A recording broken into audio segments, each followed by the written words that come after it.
Ready to turn casual website visitors into loyal subscribers and eager customers? Let's dive into creating a captivating lead magnet and seamlessly integrating it with MailChimp in 2024. First, you'll need a MailChimp account. If you don't have one, head over to Mailchimp.com and sign up.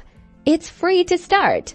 A lead magnet is simply a valuable freebie you offer in exchange for someone's email address. Think of books, checklists, templates, free trials, anything that solves a problem for your target audience. Create your irresistible lead magnet, ensuring it's high quality and delivers real value. Save it as a PDF or easily accessible format. Now log into MailChimp and navigate to Audience. Then Signup Forms. Click Create Signup Form. Choose Embedded Form for embedding on your website or Pop-up Form for a window that appears. Customize your form. Make sure it is appealing and reflects your brand under the Signup Form settings. Add a compelling call to action like download your free guide now.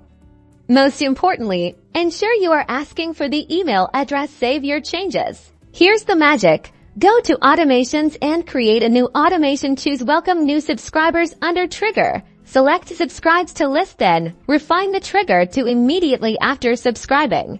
Edit the email content of your automation. Write a welcoming message and include a prominent button or link to download your lead magnet. Upload your file to MailChimp's Content Studio and link the download button to that file. Back in your Signup Form settings, copy the embed code. This is the code you'll paste into your website where you want the Signup form to appear. Paste the code into your website. Test the Signup process by subscribing yourself and make sure your lead magnet is delivered automatically. Now, watch your email list grow as you deliver value and build relationships.